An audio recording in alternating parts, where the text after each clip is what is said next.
Hola, hola, hola. ¿Me escuchas? Vale. Ahora necesito que... Un momento que me ponga los cascos. Háblame. Espera. Sigue, sigue. No, háblame háblame por el uno primero.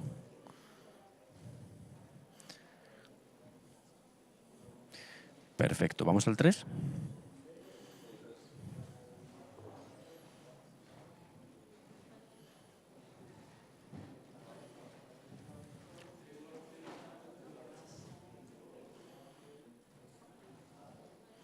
Sí, a ver, espera, es que están muy diferentes ajustados. Un segundo, no es cosa tuya, es cosa mía.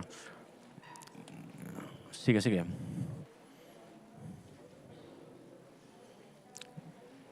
Perfecto, vamos al 3 otra vez y ya hemos terminado. Al 3. Volvemos al uno, perdona. Perfecto.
Ven a descubrir la milla de oro del vino en la provincia de Valladolid, el corazón de Castilla y León.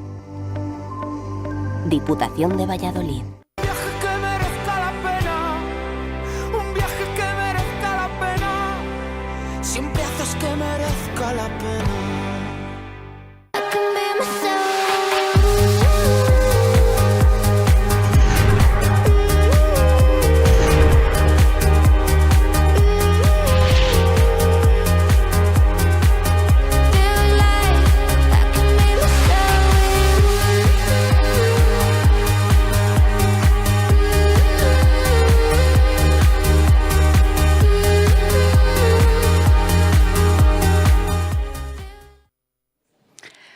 Buenos días, hola, from Valladolid Seminci International Film Festival 2025. And today I have the honor of announcing the nominees for the 38th European Film Awards.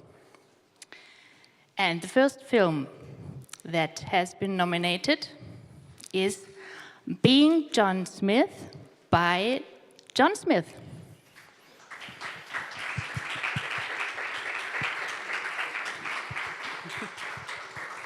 Congratulations. And the next film comes from the Netherlands. It's City of Poets by Sarah Rajay.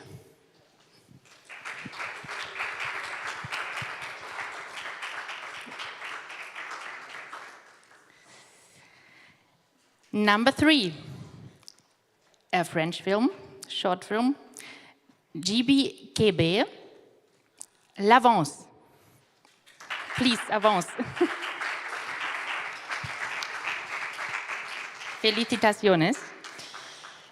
Number 4 is Man Number 4 by Miranda Penel.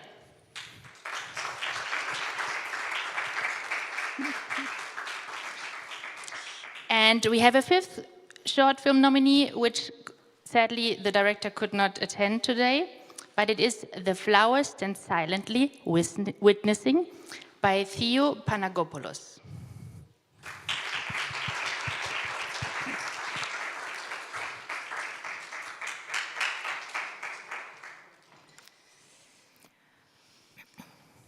Thank you. Thank you. Thank you, Sandra. Thank you, everyone, for coming to Valladolid, and congratulations for the nomination. We're really happy to have you here, and we would like to start this roundtable about the nominations and how do they work. I think you can share valuable knowledge. Of course, Sandra, she's the person who knows about this. But also all 4 filmmakers, I think they will share a valuable knowledge because they are here and they are nominated, so they know how. They manage to do that, so maybe we can share a little bit with our audience here and online. How did you do it? And Sandra can share also her knowledge about the nominations and the, let's say, limits sometimes, or I mean, in the duration, for example. And the things that can help to the filmmakers to be in festivals that give this candidacy to the European Film Awards. Yes, so our awards is a celebration of European cinema, European excellency, which we can find in this beautiful continent we all live and work on. And it is a rather long journey to our awards, which starts usually a year and a half in advance. And it all starts with our European festival network, consisting of 30 festivals Europe-wide. Valladolid is one of them. And so the first step would be that your film would get selected at one of these festivals. So submitting a film, how did you do it, John? How did you decide on which festivals to enter your films to? I'll decide which to enter to. Yes. Well, it used to be I won't enter them if they charge money, but now almost everybody charges money, so I've given in and do pay sometimes. I enter films to festivals that I know, or to be honest, if they've got big prize money, I think, okay, I'll have a go for that. But it's mainly festivals that I'm familiar with, because as we know, there are so many different film festivals, and not all as great as others, so, Yes. shall we say. So your film got selected in Tampere. In Tampere, yeah. And were you surprised when you found out about your selection as one of the short film candidates? It was the first time I've been selected for that, and I didn't know anything about it, so that was quite interesting to me, and I'm still finding out. I mean, I've just found out from you today how we get to this position, but I was assured by the director at Tampere that it was a good thing. Yes, especially if you got shortlisted, because your film will get a lot of exposure. So, yes. I mean, it's sometimes a surprise because we don't have a direct submission in that sense. Like, if you have a film, you enter it for a festival, then you know where it's going to be screened. But for our awards, it's there's one step in between. So first comes the festivals, then comes the selection for us, which is usually a decision that has been done by the international jury at those festivals. So they take a look at what is presented in the course of the respective festival, and then they come up with one candidate that can run for the European Film Awards. So this is how it usually goes. That's the case of Valladolid. That's one of the 30 festivals that are giving a candidacy for every year for this Prix Vimeo award. And this year we have already, but it's a secret until tomorrow, we have a new candidate for 2027. You are the nominees for 2026, for Prix Vimeo 2026. Valladolid has been together with European Film Academy for a long time. It's one of the first festivals that were giving this candidacy for, I guess, more than 20 years now. Yes, we started the short film category in the year 1998, actually, a long time ago, which was then the intention of supporting the young and emerging European film talent and put the short form into the spotlight among all these feature-length films out there. And for the first years, there was only one film chosen by a jury. But the number of films back then, it was way lower than it is today. The circulation of short films has increased a lot over the years. So there was a network established, which was called the Prix UIP, and Valladolid was with this initiative right from the start. Yes, yeah. So ever since. Yes. And now we're here, and we are hosting this announcement, and we are really happy to have you here. Maybe we can talk a little bit about these 30 festivals and also about these characteristics from the films that make them eligible for this candidacy. So we have some formal characteristics. So the film must have a European director. European meaning the largest sense of Europe that we can get. And both geographical and cultural Europe.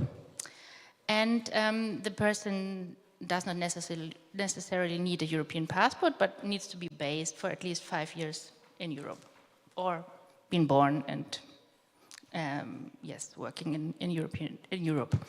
And also the main production country needs to be European. And apart from that, all kinds of films, documentaries, animated films, feature films, and experimental films, or a mix between the genres, up to 4, can be presented as a short film candidate. And the maximum length is 30 minutes. That's where we do a cut, yes. These are formal criteria, but The international jury, of course, should support the best films that European cinema has to offer in a year, in an awards edition. But there's no restriction. It doesn't need to be set in Europe or have a relation with Europe at all. But it needs to be coming from Europe. It's cinema from Europe and for Europe. That's the main criteria. Okay, John Smith has tell us a little bit about his experience. Sarah, can you tell us a little bit how are you working with a distributor for your film? Are you doing it by yourself? How do you work to make your film travel to different festivals?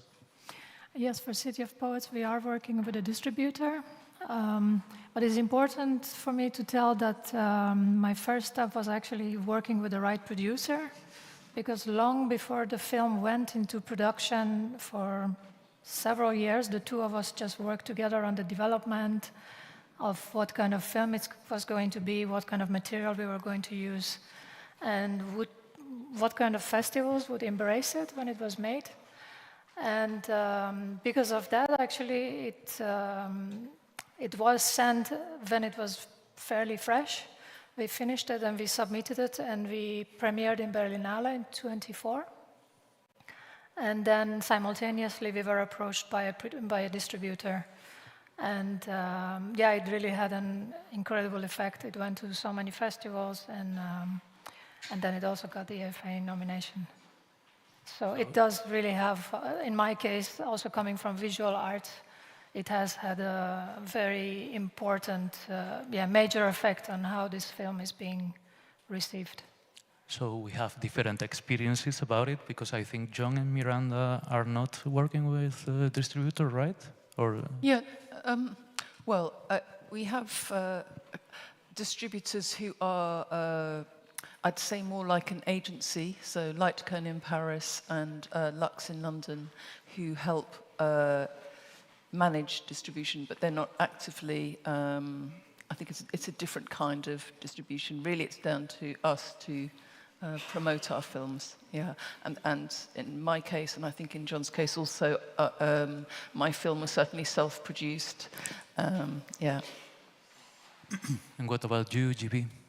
We're working with a distributor. As soon as we finish the film, like the edit and everything, like we send the film to a bunch of like distribution companies, and one of them was like really receptive to the film and decided to come with us during the journey. So when we finished like the whole film in April 2024, they bought the film and started to send to like every film festival, and that's how, I mean, we first like showed the film in a film festival in the United States in October 2024. So yeah, like we are not in charge of like sending the film to the film festival. So in your experience also, it's like something very positive having this distributor, and helps you to save time sometimes for your own filmmaking. Exactly, and also because in France, and I'm sure like even in England or Netherlands, there is like so many film festivals that it takes like time to send the film to every one of them. So it's way easier to be working with like a distribution company, which just gonna do the work, and us, we can just focus on about like writing the next film, or just thinking about how we want to show it in France after like all the film festivals are like finished. So yeah, that's how we've been working.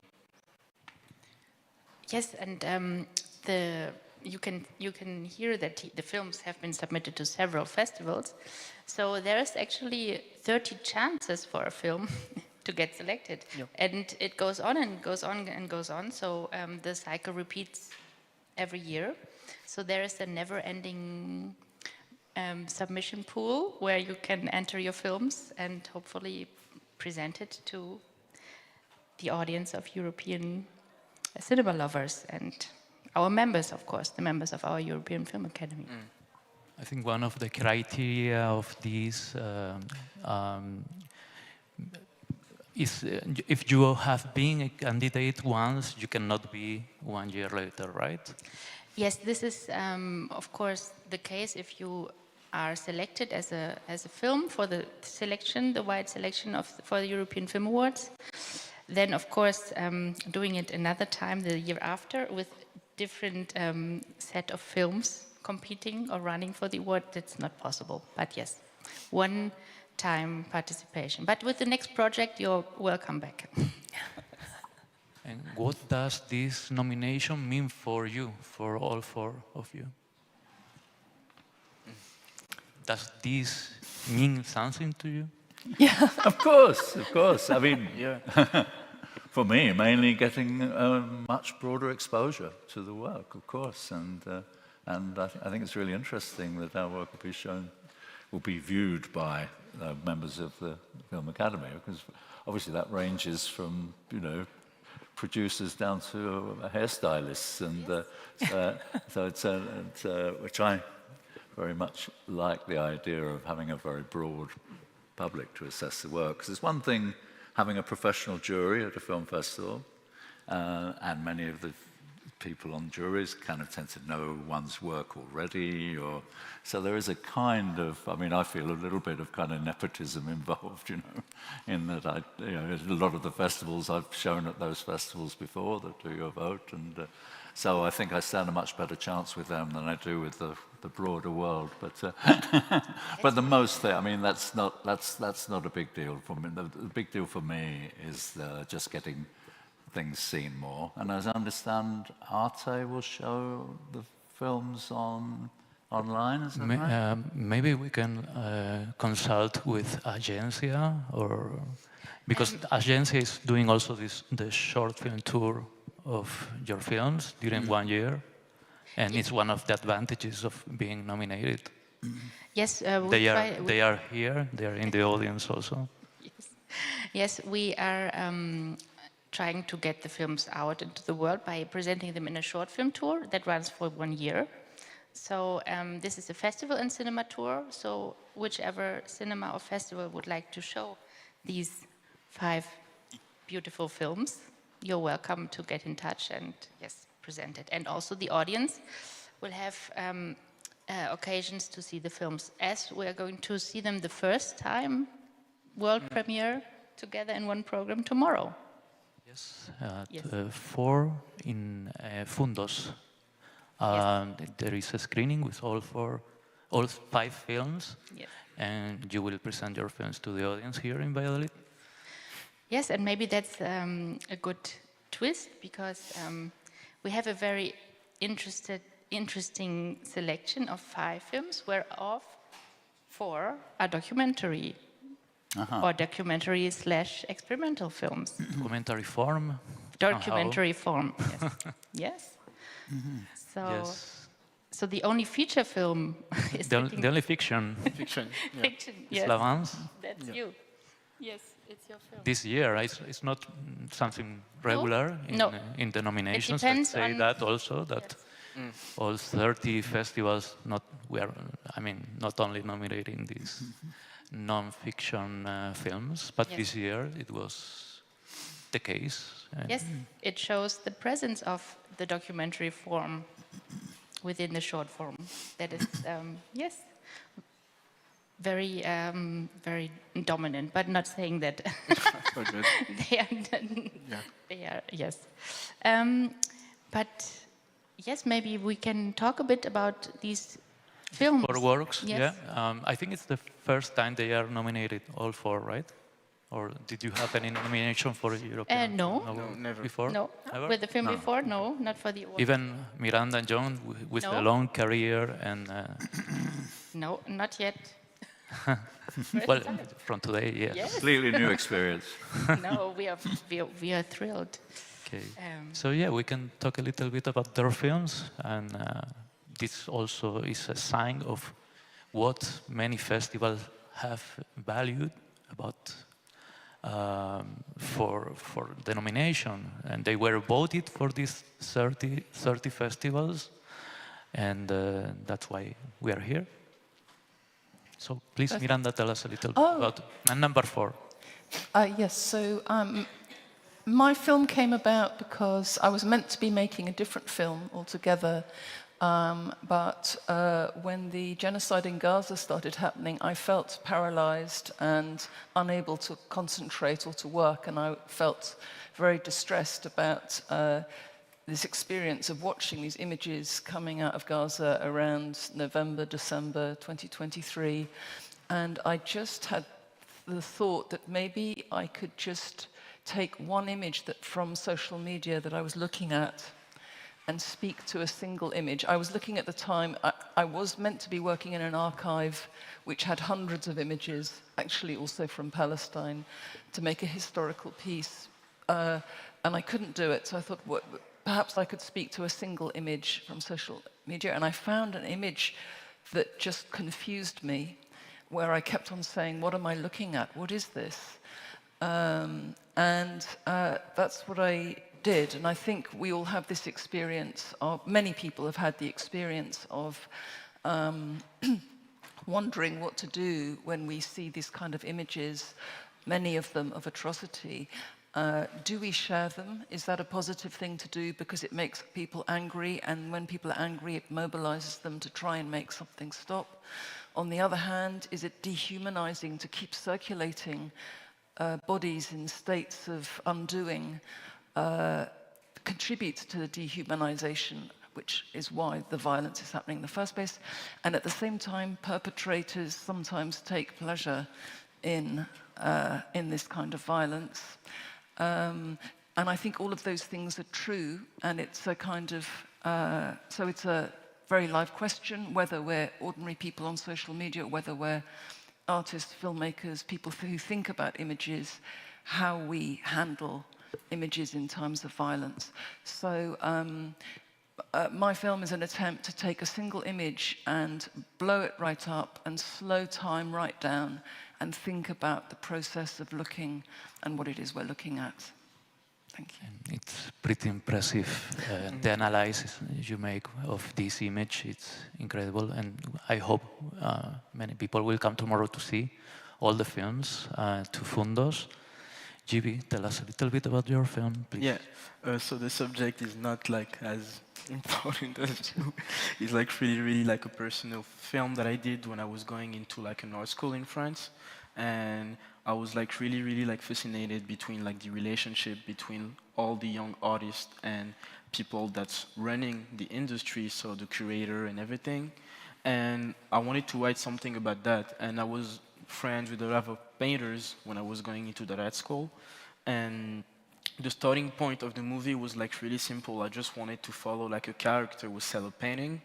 And from writing the script, like I decided to add more like emotion into the character. And I was like, maybe you should do like, I mean, you should create a character that's gonna sell a painting, but it represents someone that is really important for him. So it was his dead mom in the film.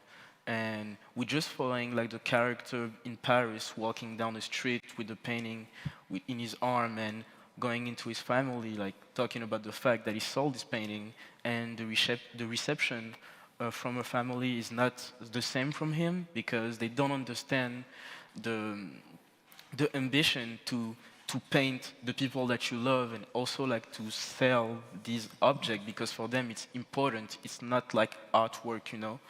And then like he's just going to see, I mean, to give like the painting to the art curator that bought the artwork.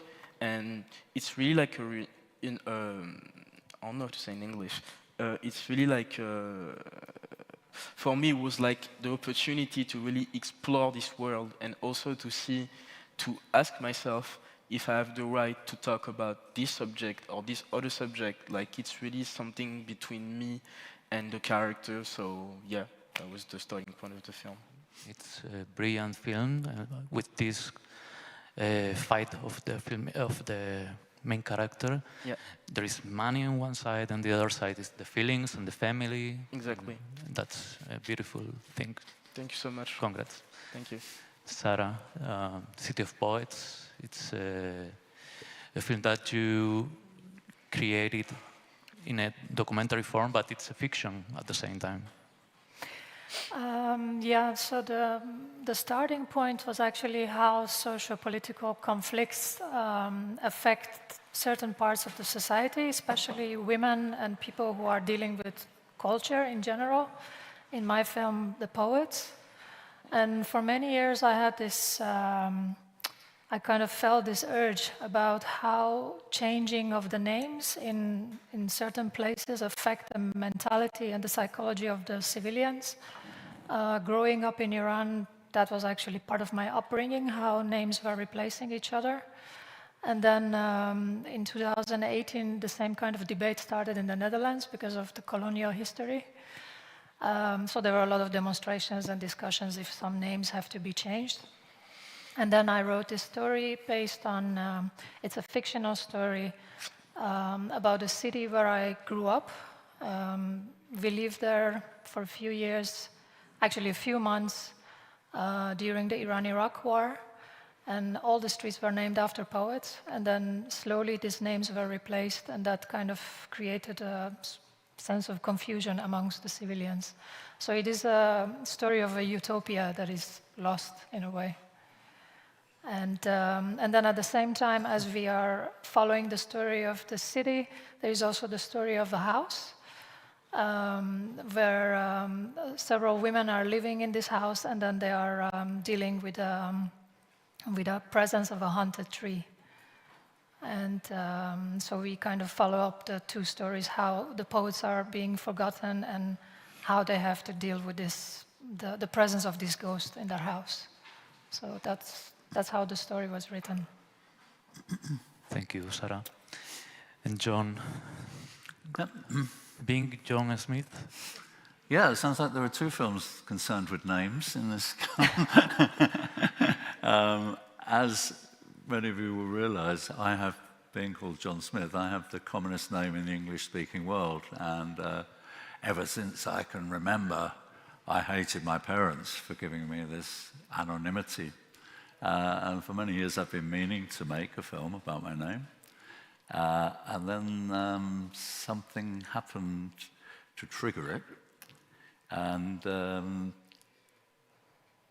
an event, in fact, the last shot of the film, which was useful for me because I filmed this particular shot. I won't tell you what it is because if you see the film, it's better to discover it later. But I filmed this particular shot, and I loved this shot so much, and I was going to do something else with it, and it didn't work. And then I thought, oh dear, I really, really want to use this shot. And then I realized it would be the perfect ending for a film about my name. So that's actually what started me off. But I don't want to suggest it's just a film about me. It's really not supposed to be a film about me. It uses me as the central area that ideas come off of, but it's a lot more to do with like how we feel about ourselves as human beings. And I hope there's a kind of it's a film about empathy and really how we relate to each other and how we relate to what we feel our place is in the world. It's about confidence and lack of confidence, fame, anonymity, these sorts of things. Yes, and maybe I can add something, because listening to your voice, we will have the pleasure of listening to your voice in actually two films, because you had also doing the narration in Man Number 4. It's a coincidence, but yeah, this happens. Everything can happen. Yes. I hope I'm sure Miranda hopes too. I hope they're the opposite ends of the program and they're not showed one next to each other, because that would be John Smith is very strange. We'll be listening to John Smith a lot during these programs in the future. The voiceover of Man Number 4, yes, true. And Sandra, do you want to add something? Any advice to young filmmakers about the nominations, about how to fight for it? Yes, I mean, what would be the advice? Be yourself and present your ideas, and yeah, they need to go out there, the films. Send them to festivals, present them in showings wherever you can. So yes, they're getting known. Don't make more than 30 minutes long films. Don't make them too long. Yes, otherwise our nominees program would be 2 hours or more. So yes, short films are short. That would make even more difficult to Agencia the distribution if it's 3 hours long. So I'm sure Joaquin wouldn't like that. That's true, but it depends. I mean, if you need 30 minutes to tell your story, you need 30 minutes. What can you do about it? But yes. But more than I mean, 30 the is not. diversity, it should be a diverse, as far open as possible. This is at least my opinion, that everybody gets a chance, which cannot be fair sometimes, or not be considered fair, of course, because of all these different topics and these different approaches. But yes, this is the beauty of the short film category. We don't separate by, let's call it genre, or the specification of a film. We unite everybody and everything. Yes. Okay, so I think we can finish this roundtable. Thank you all. Congrats again to everyone. Thank you, Sandra, also, for coming here and sharing your knowledge about the awards. Con gran placer.